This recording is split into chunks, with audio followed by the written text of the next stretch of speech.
Randy Orton's explosive 2009, from legacy to McMahon family feuds. Imagine this.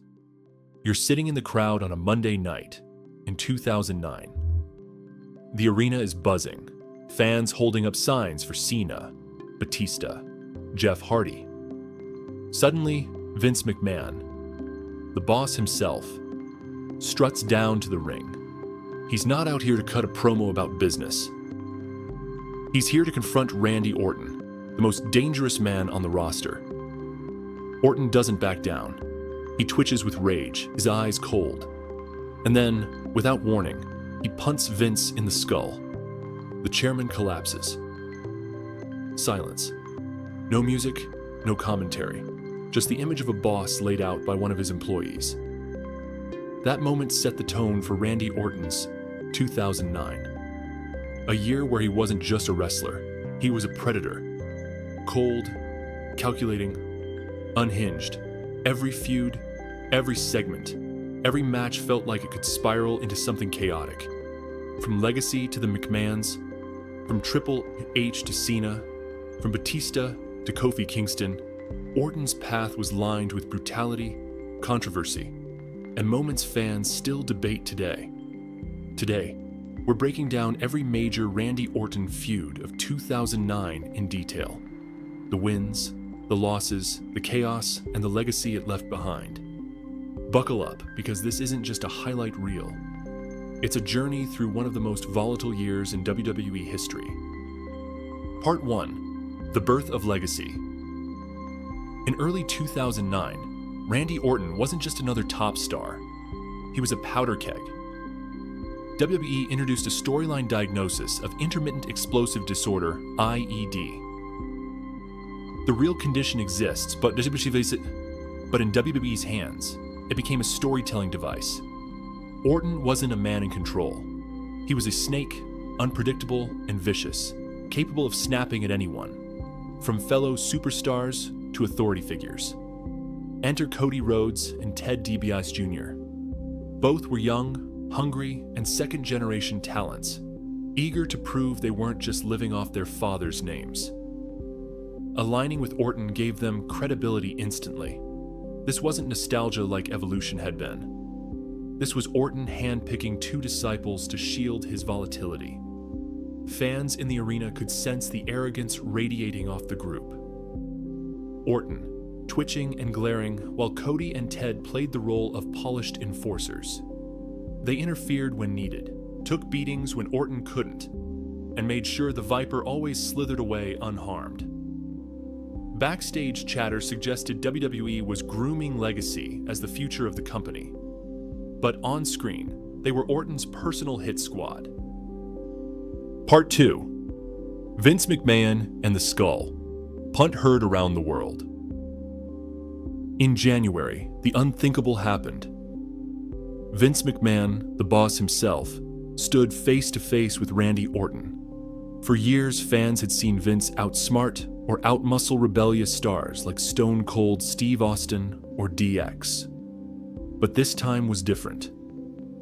Orton's rage boiled over. With a sudden movement, he punted Vince square in the skull. Vince crumpled to the mat. The commentary team fell silent. No catchphrases, no corny lines. Just stunned disbelief.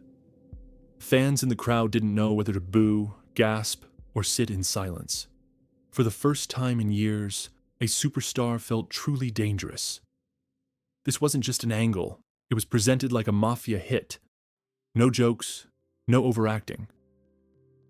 Vince was stretchered out, and the company leaned into the drama. From this moment on, Orton was no longer a petulant heel. He was the most feared man in WWE. Part 3. Shane McMahon returns. Father's revenge. When Vince was taken out, the family responded. But it wasn't Stephanie. Not yet. It was Shane McMahon. And this wasn't the goofy, here comes the money, Shane. This was a son avenging his father. On Raw, Shane stormed the ring and tackled Orton over the announce table. His punches were wild, sloppy, and very real. The crowd erupted. It wasn't polished wrestling. It felt like a bar fight in a billion-dollar arena. At No Way Out 2009, Shane squared off with Orton in a brutal match. He pulled out every stunt in the book. Kendo sticks cracked across Legacy's backs, the coast-to-coast dropkick, wild dives. For a moment, it looked like Shane could actually win. But Orton had the numbers. With Rhodes and DiBiase interfering, Orton hit the RKO and sealed the victory. And then came the moment WWE had to scrub from history. Orton delivered a chair shot to Shane's head, a move WWE had already banned because of concussion concerns. The impact was so raw that in later replays, WWE edited it out. That's how far they pushed Orton's menace. Part 4: Triple H and the Family War. With Shane destroyed, there was only one man left. Triple H, WWE Champion and Stephanie McMahon's husband. Suddenly, this wasn't about titles. This was about family. Orton took it to another level. On Raw, he RKO'd Stephanie and then kissed her unconscious body as a handcuffed Triple H watched helplessly. It wasn't just shocking, it was disturbing. Even in wrestling's long history of controversial storylines, this sits near the top. Triple H snapped. In the infamous home invasion segment, cameras followed him breaking into Orton's house. He smashed windows, flipped furniture, and brawled with Orton in the living room. Melodramatic? Absolutely. Effective? You bet. Fans couldn't wait to see the payoff. But then came WrestleMania 25. On a card headlined by Undertaker versus Shawn Michaels. A match many call the greatest of all time. Orton versus Triple H fell flat. The stipulation that Triple H would lose the title if he got disqualified neutered the intensity before the bell even rang. What should have been a blood feud felt like a slowed-down championship match. Triple H retained, and the hottest storyline of the year fizzled. Part 5: Backlash 6-Man Chaos. WWE scrambled for a reset. At Backlash, they booked a 6-man tag: Orton, Rhodes, and DiBiase versus Triple H, Batista, and Shane McMahon. The twist? Whoever scored the winning fall would walk out WWE champion. The match had chaos, stakes, and storytelling. Legacy worked together like a well-oiled machine. Constant distractions, blind tags, cheap shots. The babyfaces countered with big crowd-pleasing spots. The climax came when Orton punted Triple H in the skull. This time, it wasn't just a statement. It was for the title. Orton pinned him, and the arena erupted. Not in cheers, but in a loud, visceral reaction. Orton was WWE champion again. Part 6: Batista takes the reins. With Triple H out of action from the punt, Batista stepped up. Their history and evolution gave this feud weight. Both men had been chosen as the next big thing back in 2004, but they had walked very different paths. At Extreme Rules 2009, they met in a steel cage. The match was stiff and personal. Orton slapped Batista across the face mid-match, daring him to explode. Batista answered with thunderous spine busters and slams that rattled the cage. Batista won the title that night, but his body gave out again. A torn bicep forced him to vacate the championship almost immediately, and in classic Orton fashion, he found a way to slither back in. In a fatal four-way, he reclaimed the belt. This became a theme for Orton's year. He rarely dominated for long stretches. Instead, he thrived in the chaos of injuries, interference, and opportunism. Part 7: The Cena Marathon. If Batista was a short chapter, John Cena was the epic. WWE doubled down on Orton versus Cena, booking them for 4 consecutive pay-per-views. SummerSlam. Orton cheats constantly. The match restarted multiple times after controversial finishes. The chaos was intentional. painting Orton as a master manipulator. He retains. Breaking point. A brutal "I quit" match. Orton handcuffs Cena to the ring post and tortures him with kendo sticks. Cena bleeds welts across his body, but refuses to quit. Eventually, Cena breaks free and forces Orton to scream, "I quit." A rare moment where Orton looked completely broken. Hell in a Cell. Inside the steel structure, Orton finds redemption. A clean RKO gives him one of his most decisive wins over Cena ever. Bragging rights. The feud peaks with a 1-hour Iron Man match. Falls all over the place. Backstage fights, exploding pyrotechnics, and an RKO on the steel steps. Cena wins 6-5, ending the series. By the end, the feud felt stretched thin. Cena stayed the same superhero. Orton barely evolved.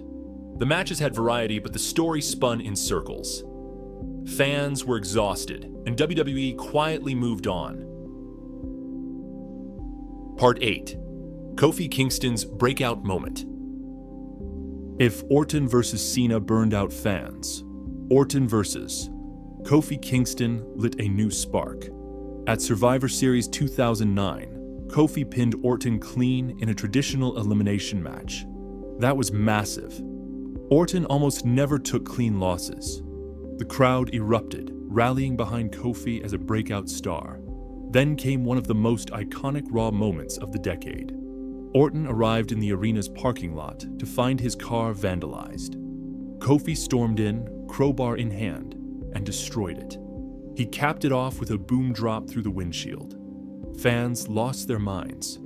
For a moment, it felt like Kofi Kingston was finally being elevated to the main event. But at TLC 2009, Orton beat Kofi clean. The push ended as quickly as it began. Backstage reports suggested Orton didn't trust Kofi's timing. On Raw, after a miscue, Orton screamed, "Stupid. Stupid," mid-match, a clip that went viral years later. What could have been Kofi's launching pad turned into a footnote. Part 9. Legacy cracks. While Orton battled McMahon's, Batista, Cena, and Kofi, tensions brewed inside Legacy. Ted DiBiase Jr. began showing flashes of independence, getting pops from the crowd. Cody Rhodes quietly evolved into the group's spokesperson, sharpening his promo skills and positioning himself for the future. Orton, however, became more paranoid. He berated his protégés, treated them as pawns, and demanded loyalty without giving trust. By late 2009, it was clear. Legacy wasn't a brotherhood. It was a dictatorship. The seeds of their breakup were planted, and by 2010, the cracks would shatter completely. 2009 wasn't a year of dominance for Randy Orton. It was a year of survival, chaos, and venom. From punting Vince McMahon to tormenting Triple H's family, from 4 straight wars with John Cena to snuffing out Kofi Kingston's breakout moment, Orton lived up to his nickname, the Viper. He didn't always win clean. He didn't always headline with classics, but he made fans believe in danger again. And that's why 2009 stands out as one of the most fascinating chapters in Randy Orton's career.